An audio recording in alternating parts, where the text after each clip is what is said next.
15h34, merci de passer votre après-midi sur Radio J. On ouvre maintenant notre rendez-vous littéraire du jeudi. Bonjour Shlomo Malka. Bonjour Steve. On vous retrouve pour Pont Neuf. Shlomo, vous recevez aujourd'hui l'écrivain et journaliste Olivier Guèze.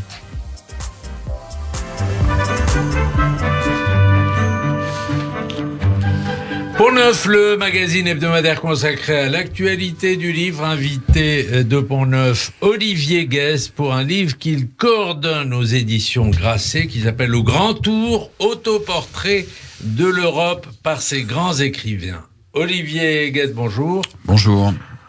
Il manque un pilier à l'Europe et ce pilier, c'est la culture. C'est ce constat qui vous a inspiré ce livre collectif. On a souvent dit que la construction européenne a commencé par le charbon et l'acier, mais elle aurait dû commencer peut-être, elle aurait mieux fait de commencer par la culture. Et vous dites, vous, sans culture commune et sans la transmission de cette culture dès l'école, l'édifice européen ne progressera plus et il finira par s'écrouler. C'est vrai, je confirme. Je pense que c'était pas une mauvaise idée de commencer avec le charbon, l'acier, les moyens de production, l'industrie, parce qu'au sortir de la guerre, parler de civilisation, parler d'une culture, alors que le continent et fondamentalement la civilisation européenne s'était effondrée entre 1914 et 1945, ça n'aurait pas eu de sens. Il n'y aurait eu personne pour le faire. Par contre, 80 ans ou 70 ans plus tard, il est effectivement grand temps de mettre sur pied un pilier culturel à cette Union européenne. Tout simplement parce que si on veut avancer dans l'intégration, il va falloir vraiment unir les peuples. Et ce qui unit fondamentalement les peuples, c'est la façon dont les nations se sont construites au 19e et au début du 20e, c'est le partage d'une culture commune. Mais il ne s'agit pas d'inventer une tradition, d'inventer une culture d'une manière un peu artificielle, comme l'ont fait justement les nationalismes européens au 19e et au 20e siècle, mais c'est user, utiliser, puiser dans cette culture européenne qui existe, une culture commune, faite d'événements sanglants bien évidemment, mais aussi de messages universels, de réussites flamboyantes, de grandes découvertes. Et c'est à nous de saisir de cette culture, de la partager au niveau continental de manière à unir les peuples pour avancer. Et là, je pense que depuis une semaine, on a compris que notre modèle civilisationnel était directement attaqué. Alors c'est donc un panorama de la littérature européenne que vous présentez. Vous avez confié à 27 auteurs le soin de choisir un lieu particulier qui leur parle et qui leur parle sur le plan européen. Alors ça va de la gare à les lieux qui ont été choisis, c'est tantôt une gare, une grande place, un parc, une station thermale, un site archéologique, un café. Les cafés sont très très prisés par vos auteurs. Alors les cafés, ils traversent les cafés. C'est-à-dire que c'est Georges Steiner qui disait qu'une définition de l'Europe, c'était les cafés. Il en a donné quelques autres, mais le café, effectivement, est un lieu typique, on va dire, du paysage européen. Effectivement, les auteurs, donc moi je leur avais demandé, sinon ils avaient carte blanche complètement, je leur avais demandé d'écrire sur un lieu qui évoque pour eux la culture ou l'histoire ou la société européenne, chez eux, dans leur pays. Beaucoup d'entre eux revisitent ce qu'on pourrait appeler les lieux communs européens, que vous avez cités, la gare, le musée, la grande place, le site archéologique. D'autres puisent dans la mémoire du continent européen. Et c'était très frappant, parce qu'encore une fois, les auteurs pouvaient vraiment choisir le lieu qu'ils voulaient. Il y avait absolument aucune indication, en tout cas plus précise. Et on voit que le continent européen est encore extrêmement marqué par les ravages, par les crimes du XXe siècle. Donc il y a un certain nombre de chapitres qui évoquent l'absence, les Juifs exterminés, notamment des textes d'Europe centrale et orientale. Et puis un autre groupe de textes qui renvoie à l'actualité d'aujourd'hui sur les ravages du communisme, sur les ravages en fait de l'occupation russe qui avait pris les traits communistes, mais c'était les Russes qui étaient en Europe centrale et orientale pendant 45 ans. Et je pense que nous, en Europe occidentale et particulièrement en France, on a très très très mal mesuré l'ampleur du génocide culturel opéré par les russo-soviétiques pendant 45 ans. Et dans un certain nombre de textes, je pense notamment au texte allemand, au texte estonien, au texte letton d'une certaine manière, quelques autres, on voit vraiment les ravages et l'absurde érigé en système par les russo-soviétiques pendant 45 ans. C'est-à-dire, il y a les fantômes de la guerre, du nazisme, et il y a les fantômes aussi du totalitarisme nazi qui sont très présents. Totalitarisme communiste, oui, les deux. Du totalitarisme communiste, les deux, absolument. C'est ce qui a marqué l'histoire du XXe siècle, et particulièrement dans ce qu'on appelle les terres de sang. C'est-à-dire, c'est cette bande de terre qui va de la Baltique à la mer Noire, dont fait partie l'Ukraine, et qui se sont retrouvés coincés entre l'Allemagne et entre la Russie, et qui ont incroyablement souffert, ces peuples, et leur mémoire est incroyablement complexe. Et je pense qu'on a assez mal mesuré ce dont ces peuples ont souffert, parce que, fondamentalement, le communisme a toujours eu relativement bonne presse. Et ça contribue Attendez une seconde. Est-ce que la question qui tombe sous le sens, c'est pour quelle raison vous avez écarté la présence d'un auteur ukrainien? Alors moi, j'ai rien écarté du tout. J'ai simplement ce livre est réalisé dans le cadre de la présidence française de l'Union européenne, et donc je n'ai choisi que des auteurs venant de pays membres de l'Union européenne. L'Ukraine ne fait pas partie de l'Union européenne encore. Il n'y a pas d'auteur anglais, il n'y a pas d'auteur suisse, il n'y a pas d'auteur serbe, il n'y a pas d'auteur norvégien, tout simplement parce que ces pays ne font pas partie de l'Union européenne. C'est la seule et unique raison pour laquelle il n'y a pas d'auteur ukrainien. Question de Steve. Oui, je voulais rebondir sur ce que vous disiez, Olivier Guest, sur cette mémoire de la souffrance liée au totalitarisme communiste. Est-ce qu'elle explique aussi la résilience actuelle du peuple ukrainien face aux troupes russes ? Le peuple ukrainien en a tellement bavé depuis des siècles, et particulièrement au XXe siècle, qu'il a une résilience que nous, on ne peut pas imaginer. Dans les années 30, il y a eu ce qu'on a appelé l'Holodomor, c'est-à-dire cette gigantesque famine provoquée par Staline avec des millions de morts. Ensuite, déjà, l'Ukraine avait été un champ de bataille. L'Ukraine n'existait pas à l'époque, pendant la Première Guerre mondiale. La Seconde Guerre mondiale a été effrayante, de tous les côtés. Beaucoup d'Ukrainiens ont aussi collaboré aux nazis, tellement ils détestaient les soviétiques, aussi par antisémitisme. D'autres ont aidé les soviétiques. Enfin, ça a été un des champs de bataille. Et c'est très étonnant de voir les titres de la presse d'aujourd'hui. La bataille de Kharkov, la bataille de Kiev. On a l'impression d'être replongé en 1942. On pensait pas que ça reviendrait comme ça, une telle ampleur. Mais évidemment, la bataille pour l'indépendance, pour la nation ukrainienne, pour la langue ukrainienne, séculaires font qu'il y a cette résilience. Et puis simplement parce que les Ukrainiens jouent leur peau. Ils jouent littéralement leur peau. Souvenons-nous de ce qui s'est passé de la Pologne à la fin du XVIIIe. La Pologne a disparu, partagée entre l'Empire allemand, russe et austro-hongrois. Et les Ukrainiens ne veulent pas à nouveau disparaître de l'histoire. Alors, il y a les thèmes, effectivement, du totalitarisme communiste, nazi, il y a le vide laissé par les Juifs en Europe centrale et orientale, et il y a un texte que j'aime beaucoup, moi, d'une auteure polonaise, Agata Kiszyńska. Tuszyńska. Oui, Kiszyńska, c'est une autre écrivaine qui a reçu le prix Nobel. Non, ça c'est Tokarczuk. C'est compliqué. Ah oui, c'est compliqué. C'est compliqué. D'accord. Que les écrivaines polonaises nous excusent. Tokarczuk et Tuszyńska. Enfin, je vais perdre mon polonais, elles sont très proches aussi. Elles sont très proches aussi sur le plan sur les thématiques, bien sûr. Si vous avez lu Les Vies de Jacob, qui est un livre absolument extraordinaire. Je sais. Là, c'est très proche de votre Kiszyńska, qui est, si j'ai bien compris, la biographe de Bashevis-Singer. Oui. Alors, Bashevis-Singer avait choisi, le lieu de toute son œuvre, c'est la rue Croque-Malin, et alors votre auteur a choisi le mur du ghetto de Varsovie. Oui, elle a écrit, Agata Tuszyńska a écrit un texte magnifique certainement l'un des plus beaux du recueil. On a tous lu un certain nombre de textes sur le ghetto de Varsovie, mais elle arrive à déjà, c'est une histoire très personnelle, extrêmement touchante.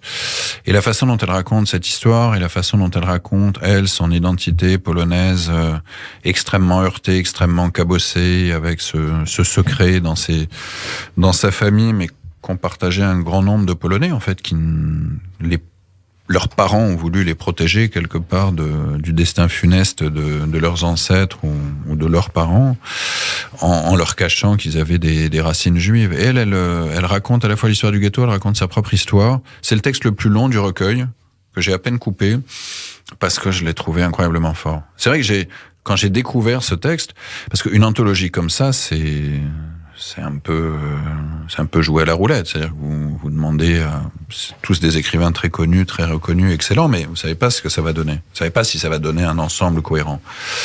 Et là, ce texte se fond merveilleusement parmi les autres textes du recueil.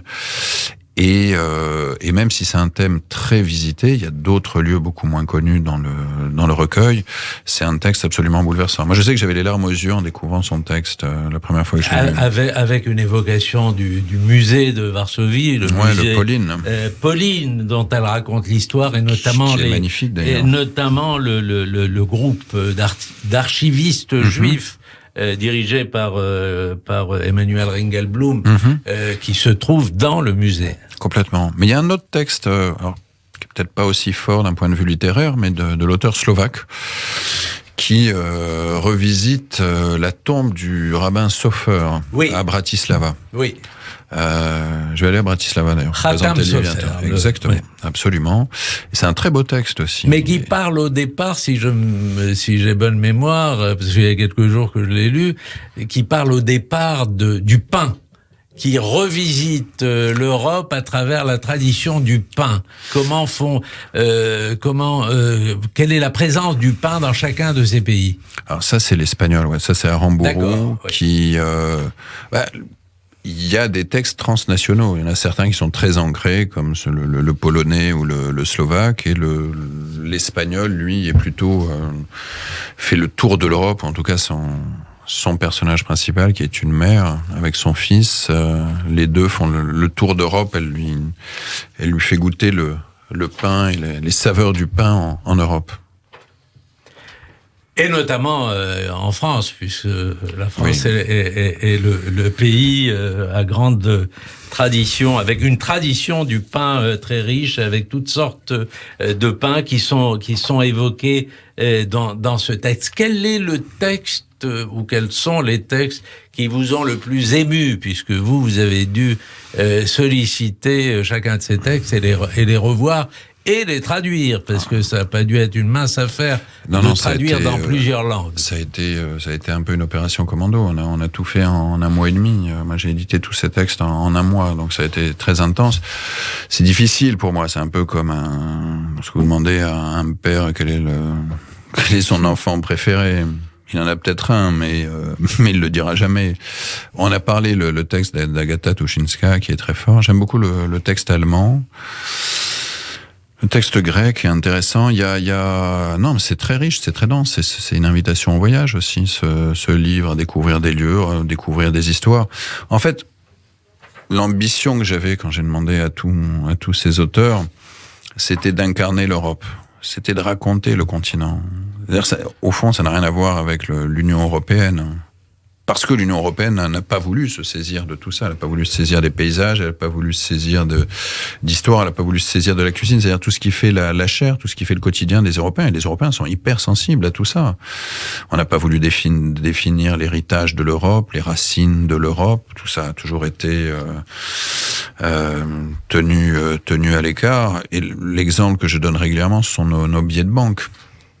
Et c'est quand même incroyable. L'Europe a été peuplée de génies en tout genre, de musiciens, de peintres, d'écrivains, de grands politiques. Et nos billets sont décorés par des arcs et des ponts factices dessinés par un ordinateur. C'est quand même incroyable d'avoir à ce point peur de soi. Il n'y a aucun pays au monde dont les billets sont désincarnés.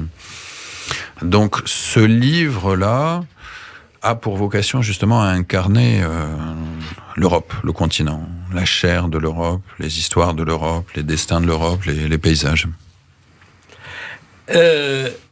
Il y a un très beau texte d'un Maltais qui s'adresse à vous. C'est vrai. Parle de vous. Oui. Enfin, Oui.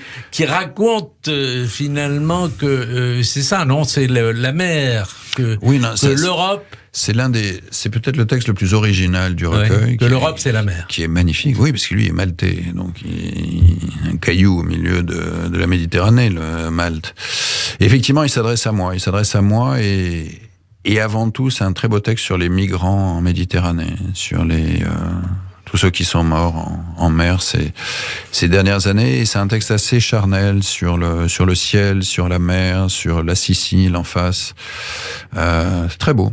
Il mange des granitas sur une plage en Méditerranée. Il y a quelque chose de formidable. Oui, et il y a ce texte, effectivement, à Bratislava, l'esprit du Khatam Sofer que vous faites revivre. Pas moi, mais en tout cas, j'ai l'auteur slovaque qui s'appelle Michal Chowecki, effectivement fait revivre. Moi, je connaissais pas cette histoire du Khatam Sofer. Je suis jamais allé à Bratislava, et c'est formidable que des auteurs slovaques s'emparent de cette histoire. Ça veut dire que cette histoire appartient aussi, fait totalement partie du patrimoine et de la culture européenne. On découvre finalement que vous avez été chercher il y a le texte de Norman Manea dont il faut absolument dire quelques mots, parce que Norman Manea, il vit aujourd'hui Alors il vit à New York, Norman Manea. Il a quitté la Roumanie dans les années 80, il est d'abord passé par l'Allemagne, il est parti aux États-Unis, il est devenu le meilleur ami ou l'un des meilleurs amis de Philip Roth. Philip Roth, oui.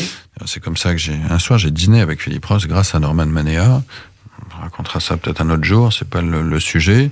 Et donc je voulais absolument avoir Manea comme écrivain roumain, et Manea revient sur sa province, la Bucovine, qui est frontalière de l'Ukraine d'ailleurs, qui est au nord-est de l'Ukraine, et il raconte cette province, et notamment à travers le destin de Paul Celan, qui vient aussi de Bucovine, lui qui vient de Tchernowitz, qui aujourd'hui est en Ukraine, mais avant ça faisait partie, c'était la même région de l'Empire austro-hongrois. Et effectivement, c'est un texte magnifique sur cette région qui est quelque part incarne le destin de l'Europe, notamment au XXe siècle. Alors on ne peut pas, Olivier Guest, ne pas évoquer l'actualité lourde de cette semaine, de ces derniers 10 jours. Est-ce que la guerre en Ukraine a réussi? Vous êtes un grand Européen, vous êtes un globe-trotter très européen, très amoureux de l'Europe, et vous écrivez beaucoup sur l'Europe, et ce dernier livre en témoigne. Est-ce que cette épreuve, cette grande épreuve que constitue la guerre d'Ukraine, va ressouder les Européens? Et je pense que pour la première fois, et probablement vraiment pour la première fois depuis la création des communautés européennes dans les années 50, je pense que tous les Européens, quelle que soit leur latitude et leur longitude, ont le sentiment d'appartenir à une communauté de destin. C'est-à-dire qu'en fait, notre civilisation, nos valeurs, notre modèle de société est directement attaqué. Au fond, l'Ukraine est attaquée parce qu'elle veut appartenir à l'Europe et qu'elle appartient à l'Europe. Parce qu'elle veut tourner le dos à l'Eurasie, elle veut tourner le dos à Moscou, elle veut s'inscrire de l'autre côté, justement. Et c'est pour ça que Poutine a envahi le pays. Et je pense que tout le continent européen est saisi d'effroi. Parce que, simplement, on a un ennemi très clairement identifié qui a envoyé des dizaines et des centaines de milliers d'hommes à la conquête d'un pays européen, qui menace directement d'ailleurs les autres pays européens. Et donc il y a ce le sentiment vraiment d'appartenir à un seul ensemble. Et d'ailleurs on l'a bien vu, en quelques jours, la construction européenne a fait plus de progrès qu'en 30 ans. Steve ? Oui, vous dites, Olivier Guez, l'Europe a été attaquée. Existe parce qu'elle a été attaquée aujourd'hui, renaît d'une certaine manière. C'était déjà le cas en 2001. L'Occident avait été attaqué par un autre ennemi. En 2003, vous aviez écrit avec Frédéric Ancel un livre qui s'intitulait La Grande Alliance, cette grande alliance post-11 septembre entre les Américains et Vladimir Poutine, qui était déjà à l'époque au Kremlin. Qu'est-ce qui n'a pas marché ces 2 dernières décennies pour qu'on en arrive aujourd'hui à reparler de menaces nucléaires dans le discours public international ? Bonne question. Qu'est-ce qui n'a pas marché ?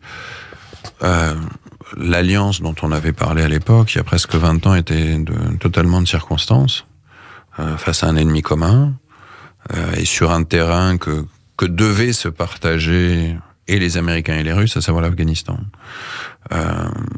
Ceci passé, les Russes, en tout cas Vladimir Poutine et son entourage, n'ont jamais accepté l'écroulement de l'Union soviétique, ce qu'ils considèrent comme une humiliation immense dans les années 80, 90, et donc ont cherché à réarmer. Quant aux Américains, est-ce qu'il y a vraiment eu des erreurs faites ? Je pense que la Russie a été tellement blessée par l'écroulement de l'URSS. On est passé en quelques années de la superpuissance à un État mendiant, quasiment, dans les années 90. La plus grande catastrophe géopolitique. Ça, c'est Poutine qui le dit. Il est clair que la disparition d'un immense empire est toujours extrêmement compliquée à gérer. Ce que je trouve inquiétant, c'est que l'évolution, la courbe de la Russie depuis la fin de la guerre froide me fait beaucoup penser à l'évolution de l'Allemagne pendant l'entre-deux-guerres. C'est-à-dire que la République de Weimar ressemble un peu à l'ère Yeltsin. C'est-à-dire ça bouillonne de partout, il y a une liberté qui était inconnue, mais l'État est faible, l'économie est très fragile, elle finit par s'écrouler en 1929-30 en Allemagne et en 1998 en Russie. Et à ce moment-là émerge un nouveau leader puissant, charismatique, qui réarme. Et Poutine, quelque part, suit cette évolution-là. Et la façon dont il s'en est pris à l'Ukraine, c'est du copier-coller de Hitler vis-à-vis des Sudètes et de la Tchécoslovaquie. C'est fascinant, quelque part. Comment on arrête un type pareil, c'est très compliqué. Ça va être très compliqué. Olivier Guèze, vous avez... vous avez traité, vous avez sollicité tous ces auteurs avant même le début du conflit, mais est-ce que vous avez senti aujourd'hui, parmi vos interlocuteurs, une envie d'aller plus loin, d'aller plus vite dans la construction de l'Europe ? Parmi les auteurs du recueil, la plupart étaient à Paris mercredi soir. On a fait un grand lancement avec le secrétariat d'État aux Affaires européennes et le ministère de la Culture. Oui, très clairement. Mais il y a une prise de conscience vraiment au niveau continental. C'est-à-dire que je pense que beaucoup de gens ont compris que les nations européennes étaient trop petites et trop faibles, seules, que cette histoire de souverainisme politique et militaire n'avait aucun sens aujourd'hui, et que si l'Europe ne veut pas disparaître, elle va vraiment être obligée de se faire. Et évidemment, il faut un bras armé, parce qu'aujourd'hui, c'est l'urgence d'aujourd'hui. Mais ce bras armé ou cette intégration plus poussée de l'économie, de la politique, devra s'accompagner d'une intégration culturelle. Parce que il ne peut pas y avoir d'abandon de souveraineté sans une union des peuples. Et ce qui unit les peuples dans une nation, dans un ensemble, c'est justement la culture. Les Américains, même s'ils sont très différents en Californie ou dans le Wyoming ou au Texas, partagent quand même une culture commune. On voit que c'est compliqué, il y a une tension immense. Mais il n'empêche qu'il y a quand même la création d'un espace commun et d'un récit commun pour les États-Unis. Et il va falloir passer à cette échelle-là en Europe. Est-ce que vous avez ressenti aussi que, pressenti du moins, cet extraordinaire élan, cette résistance vaillante du peuple ukrainien et de son président? Déjà, j'ai pas été plus malin que les autres. Je pensais pas que Poutine serait assez fou pour envahir un État de 42 millions d'habitants, gigantesque. Cela dit, à partir du moment où il avait lancé son offensive, oui, pour moi, ça semblait clair. Encore une fois, les Ukrainiens jouent leur peau et donc ils vont la défendre. Il n'y a pas d'autre alternative aujourd'hui pour eux. Olivier Guez, merci. Je rappelle que vous avez coordonné cet ouvrage collectif intitulé Le Grand Tour, autoportrait de l'Europe par ses écrivains, qui paraît aux éditions Grasset.